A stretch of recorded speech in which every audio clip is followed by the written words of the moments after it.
Oke, assalamualaikum warahmatullahi wabarakatuh. Nama saya Iman Muhammad Nurdiana, NPM 4111919190. Saya dari kelas paralel 6 PNS Adaptif akan menjelaskan tentang penyandang stabilitas. Jadi kita mulai dari tunanetra, nanti dilanjut dengan tunarungu, terus dilanjut lagi dengan tunawicara, dilanjut lagi dengan tunagrahita, tunadaksa, dan tuna laras. Jadi kita mulai dengan tunanetra. Bismillahirrahmanirrahim. Oke. Tunanetra adalah istilah umum yang sering digunakan buat orang-orang yang mengalami gangguan atau hambatan dalam indera penglihatannya. Jadi kayak penglihatannya itu kurang jelas, kayak kurang bagus, atau biasanya kayak buta. Berdasarkan tingkat gangguan tunanetra dibagi menjadi dua, buta total atau mempunyai penglihatan kayak sisa penglihatan. Jadi kalau bahasa istilah dalam kedokteran itu mungkin total blind, itu buta total, atau low vision, itu kayak masih ada sisa penglihatannya. Terus alat bantu untuk mobilitas tunanetra itu sendiri biasanya tongkat berwarna putih yang ada garis warna merahnya. Jadi bisa digunakan untuk paranetra, itu yang biasa digunakan. Terus tunanetra itu sendiri biasanya karena dia akan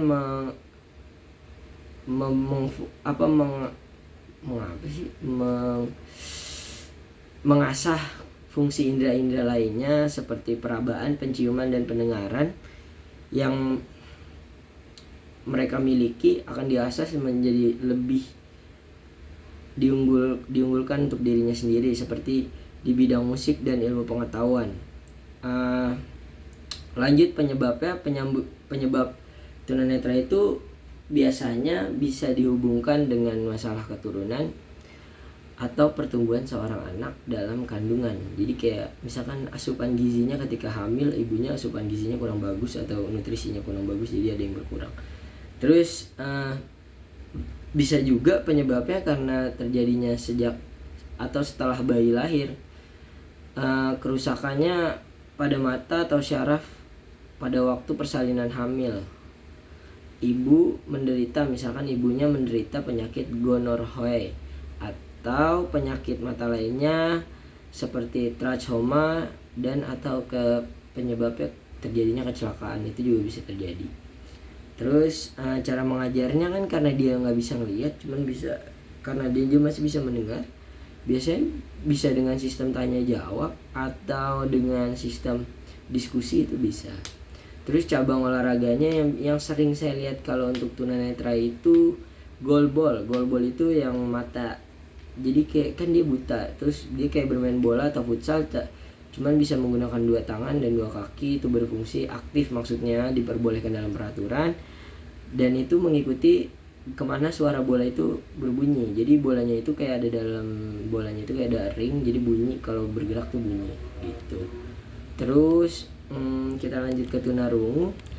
Tunarungu itu adalah suatu kondisi atau keadaan seseorang yang mengalami kekurangan atau kehilangan indera pendengaran sehingga tidak mampu menangkap rangsangan bunyi. Jadi kayak tuli gitu ya, tuli nggak bisa mendengar, dia nggak bisa mendengar.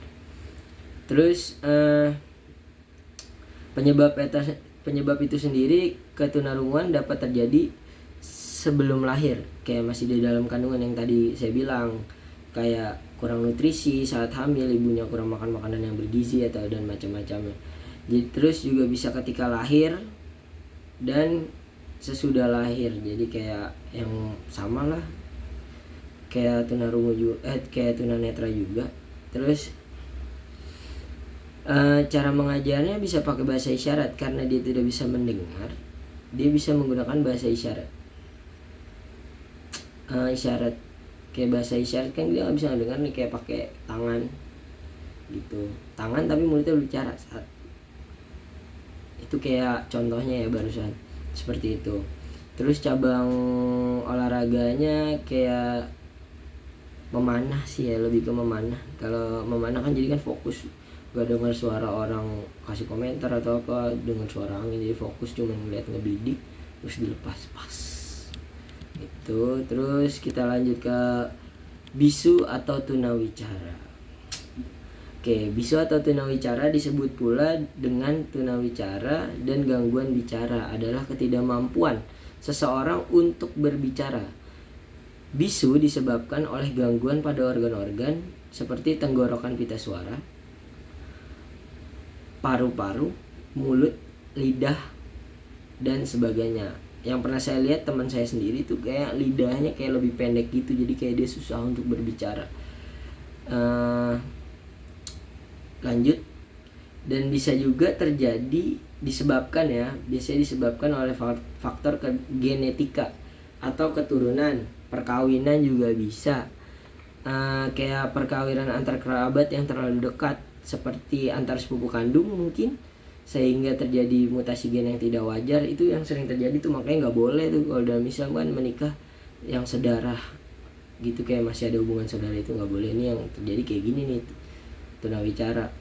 Selain itu kurang berfungsinya organ pendengaran, keterlambatan perkembangan bahasa, kerusakan pada sistem saraf dan struktur otot, serta ketidakmampuan dalam kontrol gerak juga dapat mengakibatkan keterbatasan dalam berbicara. Penyebab lainnya adalah cacat intelektual atau autisme. Tuh, hati-hati. Seseorang dapat lahir bisu atau menjadi bisu di kemudian hari karena cedera atau penyakit. Biasanya kan kalau yang kayak susah berbicara itu kayak yang udah tua ya, kayak kena stroke jadinya kan susah. Itu juga bisa sih. Terus kita lanjut ke tunagrahita. Tunagrahita itu kayak keterbelakangan mental ya. Keterbelakangan mental merupakan kondisi seseorang yang memiliki kecerdasan di bawah rata-rata orang normal. Hal ini terjadi karena beberapa hal, salah satunya cedera otak. Jadi kayak atau otaknya tuh gak berfungsi normal, kayak keterlambatan gitu sih. Hampir sama kayak tadi yang kita bahas barusan ya, kayak tunawicara, hampir sama, bersangkutan. Oke, lanjut ke tunadaksa. Tunadaksa sendiri adalah gangguan gerakan atau kelainan anggota tubuh. Tunadaksa adalah anak yang mengalami kelainan atau cacat yang menetap pada alat gerak. Misalnya tulang, terus sendi itu kan pergerakan, terus otot, sedemikian rupa sehingga memerlukan pelayanan pendidikan khusus. Itu kayak di Depsos sih ya, gue tahu ya, kayak sekolah-sekolah khusus gitu.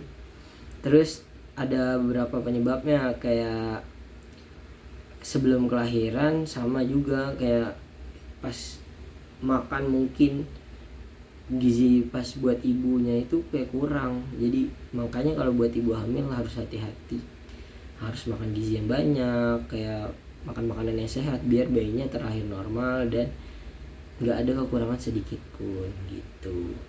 Oke, lanjut. Yang terakhir ada tunalaras, adalah individu yang mengalami hambatan dalam mengendalikan emosi dan kontrol sosial. Jadi ini kayaknya temperamental ya, temperamental. Jadi orang-orang yang temperamental ya tunalaras deh. Jadi gampang emosi gitu. Jadi individu tunalaras biasanya menunjukkan perilaku yang nyimpang, yang tidak sesuai dengan norma dan aturan yang berlaku di sekitarnya. Tunalaras dapat disebabkan karena faktor internal maupun eksternal. Contoh pengaruh dari lingkungan sekitarnya. Jadi kalau lingkungannya kurang bagus juga, buat yang tunalaras nih bisa jadi makin sih, bahaya juga. Ya pokoknya seperti itu tunalaras, dan kurang lebihnya mohon maaf saya menjelaskan penyandang stabilitasnya. Dan terima kasih buat Bapak Dindin yang telah mengajar saya di semester 4. Semoga sehat selalu, dimudahkan rezekinya. Wassalamualaikum warahmatullahi wabarakatuh.